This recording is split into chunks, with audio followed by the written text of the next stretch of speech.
Mesdames, Messieurs, bonjour et surtout bienvenue à l'émission Érable en bref. Eh bien, aujourd'hui, nous aurons l'occasion d'interviewer le maire de Plessisville, Mario Fortin, puisque M.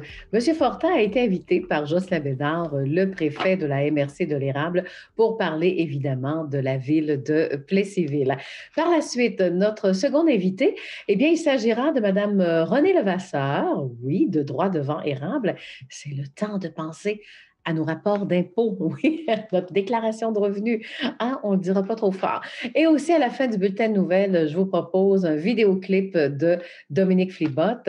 Ça va tellement bien pour sa chanson qui s'intitule d'ailleurs « J'en ai plein mon masque » que vous aurez l'occasion d'entendre. Mais pour l'instant, voici donc vos nouvelles.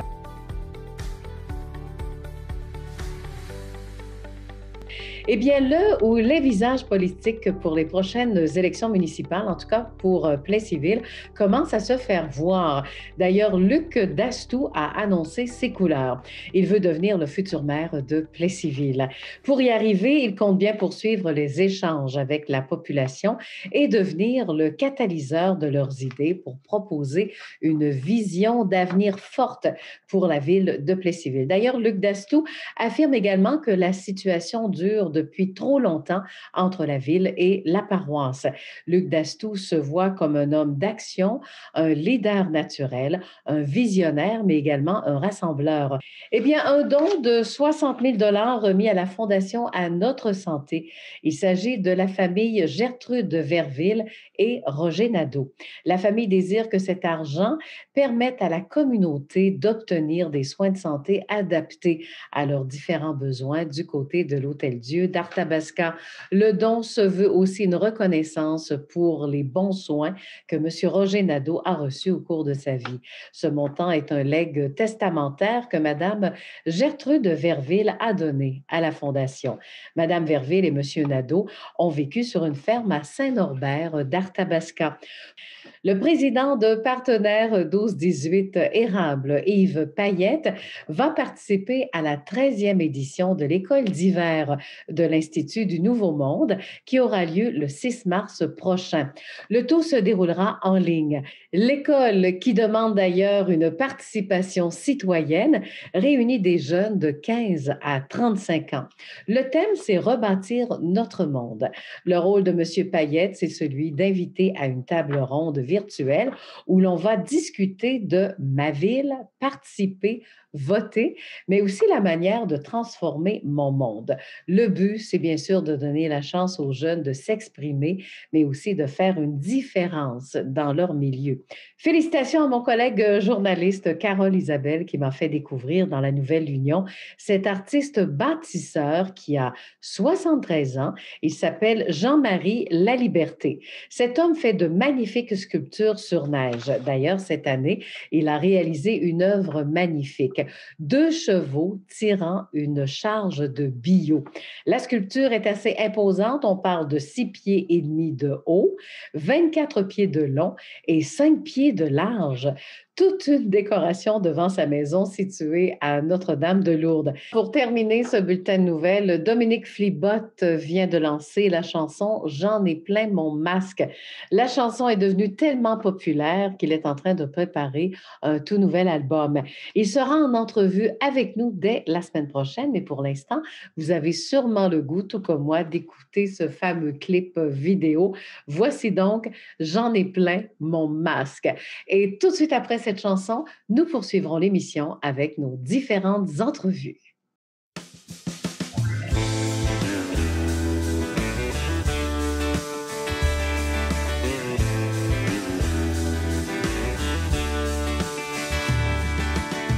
J'en ai passé des soirées à t'appeler, en espérant te voir, en voulant sortir un soir.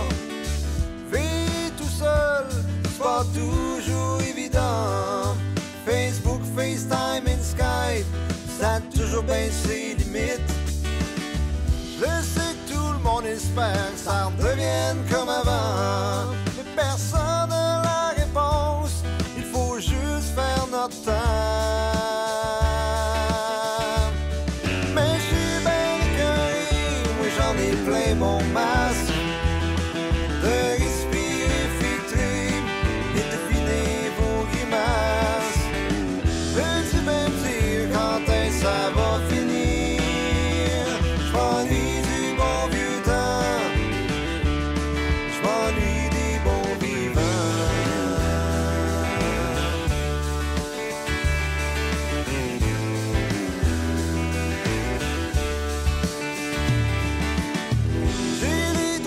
maganés à force de les laver. Je m'ennuie des poignées de main, de ces contacts humains. Netflix et Ricardo, je pense j'ai fait le tour. J'ai hâte que ça bouge, je suis tanné de vivre dans le rouge. Mais je suis bien écœuré, moi j'en ai plein mon masque. De respirer filtré et deviner vos grimaces. Veux-tu bien me dire quand est-ce que ça va finir? Je m'ennuie du bon vieux temps, je m'ennuie des bons vivants. Avec le couvre-feu, ça va-tu vraiment être mieux? On peut juste espérer, la courbe va planer. Avec tous ces changements, moi je m'adapte en vainqueur. Je regarde au loin pour respirer le bonheur. Mais je suis bien écœuré, moi j'en ai plein mon masque. De respirer, filtrer et deviner vos grimaces. Veux-tu bien me dire quand est-ce que ça va finir? Je m'ennuie du bon vieux temps, je m'ennuie des bons vivants. Je m'ennuie du bon vieux temps, je m'ennuie des bons vivants.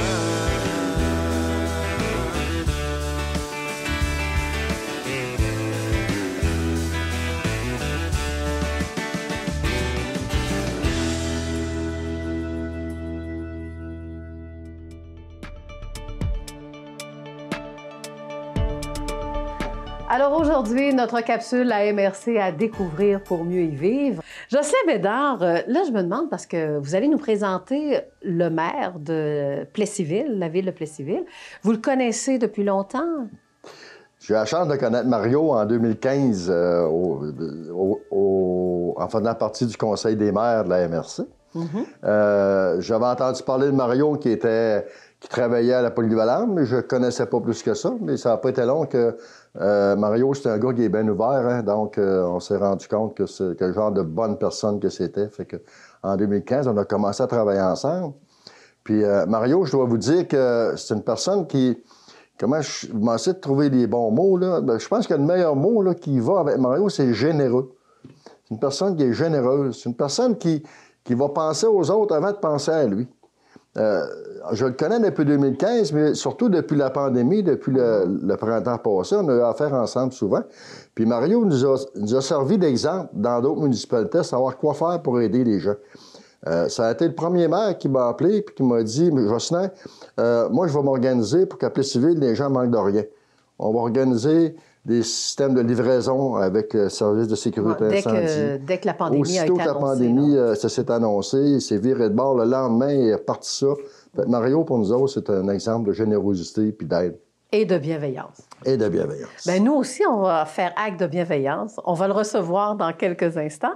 Et vous revenez à la fin de notre capsule, d'accord? Ça me fait plaisir. La MRC de l'érable à découvrir pour mieux y vivre. D'ailleurs, on retrouve à l'intérieur de la MRC de l'érable la ville de Plessisville, alors qui est la ville-centre. Donc, Mario Fortin qui dirige cette magnifique ville en passant. Alors, bonjour, Mario Fortin. Bonjour, Lydia, bonne année. Ben oui, vous aussi également. Hein? Là, j'aimerais ça qu'on parle vraiment pour attirer les gens à Plessisville. Je pense qu'il y a beaucoup de démarches qui ont été réalisées aussi en 2020. Hein? Oui, puis les années précédentes également, mais effectivement, on veut miser beaucoup. On a une nouvelle image de marque qui est à bras ouverts. Alors, pour moi, ce qui est important, c'est vraiment la qualité de vie des gens. Alors, les gens qui viennent à Plessisville, ce qu'ils vont retrouver, c'est des gens sympathiques, ouverts et qui aiment se rassembler. Évidemment, c'est ainsi, c'est un peu plus difficile, là, mais c'est des gens qui aiment se rassembler. Puis on a mis sur pied des activités ou des lieux de rassemblement. Les gens apprécient beaucoup. Je pense au Beer Garden, là, ou la rivière Bourbon. Je pense au village boréal qu'on a mis sur pied cet hiver avec les décorations et tout ça. Les gens aiment... c'est des gens généreux. On le voit à travers les différents projets comme la Marche du Pain, la collecte de sang. On a le plus gros relais pour la vie, une des plus grandes collectes de sang, la Marathon de l'espoir. Les gens sont généreux, sont solidaires et aiment beaucoup le vivre ensemble. Puis on retrouve de toutes les générations. Et tout le monde aime se retrouver. Donc, les gens qui veulent vivre une communauté vivante, active et qui, ben d'adon, comme on dirait chez nous, là, je pense qu'à Plessisville, on va retrouver ça. Non, c'est très sympathique aussi que ce soit entre les conseillers, entre le maire. Je pense que Plessisville forme une famille en tant que telle. Hein? Tout à fait. Tout le monde se connaît. Alors moi, souvent, les gens me textent directement quand ils ont quelque chose. Là, ils ne gênent pas. Mario, il m'appelle. Donc, on a une proximité. Ce qui fait qu'on est, je dis tout le temps, on est une grande petite ville. On est une petite ville, mais avec toutes les avantages d'une grande ville aussi. On a une densité, 4 km², 2 km d'un bord, 2 km de l'autre. Donc, on est assez dense. Vous savez que Plessisville, elle est presque aussi dense que Montréal en termes de densité de population. Peut-être pas en termes de nombre de population, là, mais en termes de densité. Donc, ce qui fait que tout est marchable. À Plessisville, on peut marcher, tout se marche facilement. D'ailleurs, on essaie de faire en sorte que la ville soit une ville mobile, où que les gens puissent faire du vélo, marcher beaucoup et pouvoir profiter de nos attraits, dont le Parc Bourbon, entre autres, là, qui est notre attrait principal. Oui, puis on a quand même, c'est ça, quand on veut accueillir le monde, il faut exceller en horticulture, en sport. Qu'est-ce que vous avez pour nos familles? Bon, les parcs et tout. Alors, c'est ce que vous faites aussi, ça fait partie des priorités. Tout à fait. Ça prend un bon équilibre pour être capable de rejoindre toutes les clientèles. Ça, c'est un souci que j'ai, puis que le Conseil porte depuis plusieurs années, c'est d'essayer de faire en sorte d'en avoir pour tout le monde. Puis de pas, souvent on disait, Plessisville, c'est une ville pour les personnes âgées. Non, il y a une ville pour tout le monde. Oui, il faut prendre soin de nos personnes âgées, puis on a des activités pour eux, mais ça en prend aussi pour les jeunes familles, ça en prend aussi pour tous les types de personnes. Donc, ça nous prend des activités sportives. Et quand je disais qu'on est une grande petite ville, bien, on a du hockey, on a du deck hockey, on a de la balle-molle, on a du soccer, on a du basketball, on a de l'ultimate frisbee. On a tous les sports que les gens peuvent pratiquer. On a également, au niveau culturel, je pense qu'on est une ville qui se démarque aussi beaucoup au niveau du nombre d'interventions culturelles. On a des activités communautaires. On a la bibliothèque, qui est une bibliothèque très, très active, la Plessisville. Il y a beaucoup, beaucoup d'activités. Donc, on essaie de faire en sorte d'avoir des activités pour tout le monde et d'équilibrer le tout. Oui, puis on a une fierté, hein? Parce que là, tout le monde, on dirait qu'on est comme en rénovation. Hein? On profite du temps de la COVID pour rénover. Même du côté de la ville, je pense qu'on achète des bâtisses pour les rénover, entre autres au centre-ville. Est-ce que ça se fait? Oui, mais présentement, c'est ça. Ce qu'on essaie de faire, un de nos projets pour les prochaines années, c'est d'essayer, évidemment, d'embellir notre ville. Donc, effectivement, on a acheté des bâtiments pour pouvoir jamais les retaper. On a un projet de mural qui s'en vient, tranquillement pas vite, une mural historique.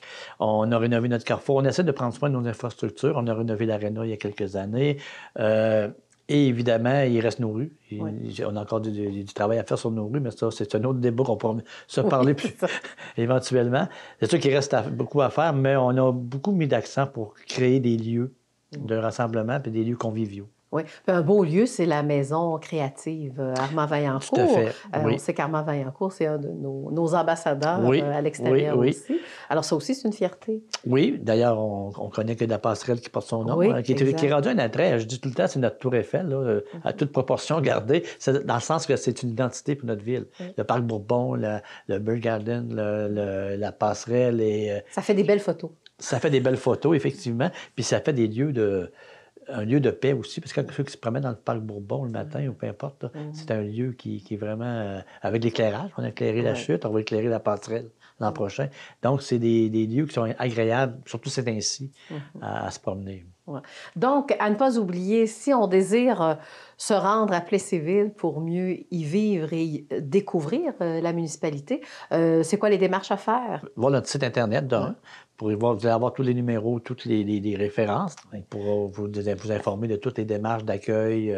On a un comité d'accueil, on a un comité pour les nouveaux arrivants. On vous remet une trousse à l'arrivée. On peut vous faire visiter la ville. Bon, alors merci beaucoup à vous, Mario Fortin. Merci beaucoup, Lydia. De la ville de Plessisville. Alors, pour la conclusion, bien, on va parler avec Jocelyn Bédard, qui va reparler de Plessisville également. Mais merci, Mario Fortin. Merci, Lydia. Bonne année à tout le monde.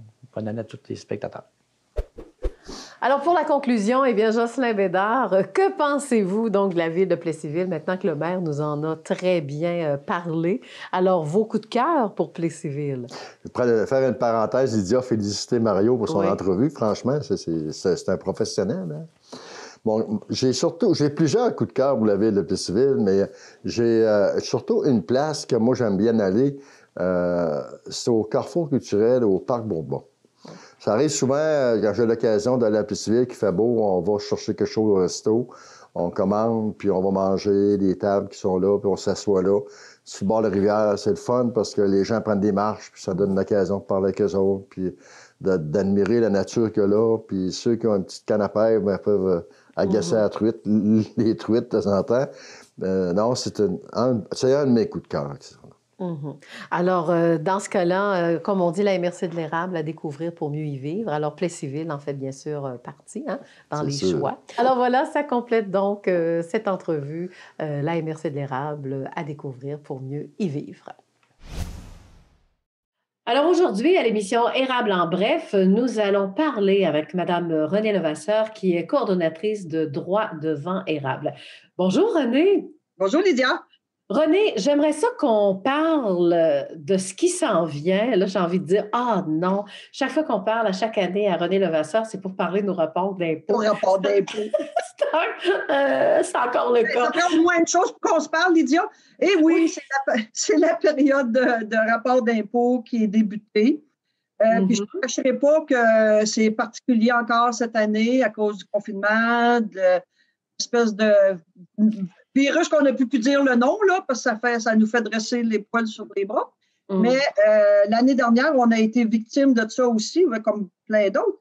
Et on avait trouvé une façon de répondre aux besoins des gens parce que c'était vraiment un besoin. Les gens étaient en détresse de ne pas faire le rapport d'impôt. Puis tu sais que c'est un devoir. Pour bien des gens, là, puis c'est une question aussi de sécurité financière dans le sens que les gens qui ne font pas le rapport d'impôt perdent beaucoup de crédits. Ce qu'on appelle la partie là, des crédits sociaux, que ce soit la TPS, la TVQ, des suppléments. Il faut faire ces rapports d'impôt pour avoir droit à toutes ces rentrées d'argent-là. Et on avait trouvé une façon de le faire intelligemment avec distanciation. Et cette année, on reprend la même formule pour respecter les normes de santé publique. Donc, c'est sur rendez-vous seulement. Et on va commencer le mardi 9 mars jusqu'au mercredi 21 avril. C'est les mardis et mercredis exclusivement sur rendez-vous. Donc, les gens appellent et à partir de la semaine prochaine, et je vais leur donner des plages horaires. Il faut dire que j'ai 3 bénévoles, un à l'accueil et 2 bénévoles qui aident les gens à vérifier que tous leurs papiers ont tout ce qu'ils ont besoin. Et c'est 2 aux demi-heures. Donc, les gens ne se croisent pratiquement pas. Ils ont chacun leur plage horaire. Et avec distanciation, tout est mis en place pour que nos bénévoles soient sécuritaires. Bon, le masque est obligatoire comme partout maintenant. Et on a des visières, les gants. On s'est occupé là, pour vraiment que les gens, surtout les bénévoles aussi, se sentent en sécurité parce que c'est des bénévoles. On s'entend qu'ils ne sont pas rémunérés pour venir faire cet exercice-là de droit public, je dirais.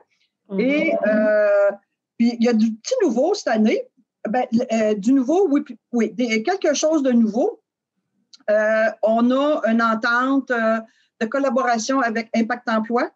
La clinique, je l'appelle ça de même, mes bénévoles, la clinique va se déplacer un après-midi puis une soirée chez Impact Emploi pour répondre aux besoins de leur clientèle à eux autres. On parle des jeunes, des immigrants, certains immigrants qui ont affaire avec Impact Emploi. Et on va aller aussi, la clinique va se déplacer à l'Association des personnes handicapées de l'érable pour rejoindre leurs membres à eux autres. Donc, ça, c'est nouveau cette année. L'année dernière, on avait innové en offrant un point de service à Princeville.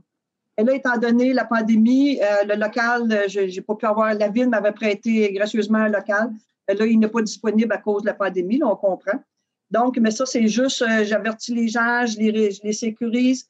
Dès qu'on va pouvoir l'année prochaine, si on peut, on revient à Princeville. Ça, c'était vraiment un projet pilote et ça a bien fonctionné. Donc, on veut, même si c'était rien que 2 semaines, là, parce qu'on était capable de le tenir 2 semaines. Mais c'est ça. Et j'ai un petit nouveau cette année, un petit bénévole, un bénévole nouveau, puis je suis fière de le dire. Il y a un jeune étudiant en 2e année de médecine qui est mon filleul. il doit faire, il y a un bloc de 12 heures de bénévolat à faire dans un organisme qui redonne à la société. Et il m'a contacté en me demandant, bien, Marraine, est-ce que tu aurais de l'ouvrage pour moi? Et Marraine, elle a dit, oui, j'ai de l'ouvrage pour toi, mon beau Félix. Mais c'est une belle nouvelle. Oui, je trouve ça fort intéressant aussi qu'un jeune, puis qu'en médecine, qui leur demande de faire du bénévolat, pour voir un peu là, la vraie vie, là, c'est quoi aussi, comment ça se passe. Oui. Donc, mon beau Félix Grégoire va venir faire un 12 heures de bénévolat. Et je dis ça parce que c'est l'année passée, on a offert le service à domicile pour les personnes de 70 ans et plus pour pas qu'ils n'aient à sortir. Alors, on leur demandait, moi je l'ai fait là, au mois de mai l'année dernière parce que le gouvernement avait prolongé la période pour présenter le projet, pas présenter les impôts. Donc, c'est lui que je mets sur ma ronde de lait, que j'appelle, parce que les gens, là, cette année, on a baissé à 65 parce que le gouvernement parle de 65 ans et plus, là, autant que possible, de ne pas se déplacer. Donc, les gens de 65 ans et plus qui vont le désirer, Félix va passer à leur porte pour aller ramasser leurs papiers pour faire leur rapport d'impôt. Il faut dire qu'il n'y a pas besoin de signature nulle part parce que mes bénévoles comptables, on est en lien avec, c'est le programme des bénévoles d'Impôts Canada et Québec. Donc, il n'y a pas besoin de signature, c'est tout fait par électronique, puis il n'y a pas de papier envoyé. C'est un programme que les deux gouvernements, là, on est en lien avec eux autres là, pour la question de sécurité. Puis tout, là. Ça va bien. J'aimerais dire aussi que, tandis que je parle, je m'adresse à tout le monde, là, ceux qui vont venir, bien, la clinique d'impôt est surtout pour les gens à faible revenu. OK? C'est nos critères. Et dans les autres critères, il ne faut pas que ce soit une personne on ne fait pas le rapport d'impôt d'une personne qui est décédée, qui a fait une faillite durant l'année d'imposition, qui a un revenu de travail indépendant. Parce que nos bénévoles, là, si je ne veux pas les perdre, il faut que ce soit des rapports d'impôt simples, que le gouvernement accepte de faire qui accepte que nos bénévoles fassent ces rapports d'impôt-là. Donc, ça ne peut pas être compliqué. René, là, quand vous dites faible revenu, ça veut dire quoi? Dans quelle braguette? Là? Je te dirais que les premières années qu'on a commencé, on était à peu près 28 000. Là, j'ai monté à peu près à 30 000 pour une personne, puis 35 38 000 pour un couple. Mais on s'entend, Lydia, là, je le dis, là, mais si tu arrives et tu as 31 500, on va te prendre. Là. C'est juste qu'on ne fera pas les rapports d'impôt de quelqu'un qui gagne là, plus que 40 000. Ça ne rentre pas dans nos critères à nous autres. Puis ce n'est pas le service. Nous autres, le service est vraiment pour venir en aide aux gens à faible revenu. Quand on sait que ça coûte quasiment 80, 90, 100 $, 120 pour faire ton rapport d'impôt dans une firme régulière, bien, nous autres, on en charge 10. Fait que tu vois, là, on ne voudrait pas commencer, on ne peut pas non plus aller jouer dans les territoires des autres, parce que la personne à l'aide sociale ou les gens qui sont à la retraite, qui ont simplement leur revenu de pension, c'est difficile d'aller mettre un 120$ pour faire ton rapport d'impôt. Là. Quand tu es deux, là, ça fait 160, là, si tu payes 80, là, OK? Fait que c'est difficile de faire ça. Fait que nous autres, on offre ce service-là. C'est pour ça qu'on dit c'est pour les gens à faible revenu. Je fais confiance aux gens. À date, il n'y a pas eu personne qui a essayé de tricher, là, dans le sens que les comptables m'ont dit, hey, René, c'est parce que celui-là, là, il y a un trop gros revenu, là, tu sais. Mais non, les gens sont respectueux de nos critères. Ce que j'aimerais dire aussi, pour que les gens oublient, surtout les personnes aînées, c'est d'apporter leur reçu de dentiste, de lunettes, d'optométriste, leur papier de médicaments, tout ça, là, c'est dans un packaging, c'est ça qu'on appelle les crédits de solidarité. OK? Mm-hmm. Donc, ça, même si la personne, là, je pense que c'est au-dessus de 65 ans et plus, est obligée de faire déneiger sa cour si elle a un reçu. C'est sûr que ça prend des reçus officiels, là, c'est pas si tu le payes en dessous de la table, mais avec un reçu officiel. Une inscription à un club de ski de fond. Si c'est pour te garder à la maison, parce que le gouvernement accepte des choses comme ça qui font en sorte que la personne aînée fait de l'exercice, puis peut demeurer à la maison plus longtemps, c'est accepté aussi. Ça rentre en ligne de compte. Ça, il y a beaucoup de gens qui ne le savent pas, mais tout ce qui est lunettes, dents, tout ça, là, tout ce qui est payé, là, qui mettent ça dans l'enveloppe, puis le comptable voit tout ce qu'il peut faire avec ces revenus-là. Je dirais que c'est en gros, c'est un peu ça, c'est d'année en année. Ça fait plusieurs années que Droits demeurables donne ce service-là. Là, on s'ajuste. Cette année, l'année dernière, après consultation, puis avec le conseil d'administration, J'ai dit, moi, je l'offrirais gratuitement en temps normal. C'est 15 $ les membres, 15 $ pour tout le monde, puis 10 $ pour les droits de vin pour les membres. L'année dernière, on a décidé de le faire gratuitement, dans le sens que c'était une période difficile pour tout le monde au début. Il y avait toute la question aussi de l'argent, manipulation d'argent, moi, pour les bénévoles. Fait que là, le conseil d'administration avait accepté de le faire gratuitement. Mais ça non plus, on ne veut pas créer une espèce de fait qu'il faut le faire à chaque année gratuitement. Cette année, on a décidé que c'était 10 $ par rapport d'impôt ou contribution volontaire. Si les gens peuvent en donner plus, ils en donneront plus. S'ils ne peuvent pas, ils donneront moins. En 30 secondes, il faut conclure, René. Oui, mais 30 secondes, il ne faut pas que j'oublie de dire que j'ai de l'aide, j'ai de l'aide, la coopérative IGA offre gracieusement tous les collations de mes bénévoles pendant 12 jours. Donc, ça, c'est une aide qui est appréciée. Je leur remercie beaucoup de leur solidarité. Ils l'avaient fait l'année dernière aussi et ils le réitèrent cette année. Donc, merci beaucoup, IGA. Je le dis parce que ça fait partie de, tu sais, regarde, on demande de l'aide, ils nous le donnent, ben moi, je les remercie publiquement. C'est ça, ma belle Lydia. Alors, redonne le numéro de téléphone. Redonne le numéro de téléphone. Hein? 362-819-362-0066 pour prendre un rendez-vous. Et c'est ouvert à tout le monde de la MRC de l'érable. Voilà, et c'est très important de prendre rendez-vous. Voilà. Oui, parce qu'on ne prendra pas personne sur le qui-vive, c'est juste par rendez-vous. Donc, vous appelez, moi, je vous donne une plage horaire, puis vous vous en venez après. C'est dans la bâtisse, le même endroit que l'année passée à la CDC de l'érable. Alors, merci beaucoup, Renée Levasseur, coordonnatrice donc de l'organisme Droit de vin érable. Ça fait plaisir, Lydia. Ça se dit ça, joyeux impôt? Je ne sais pas, mais on va le prendre. OK, salut, bye. Salut, bye-bye.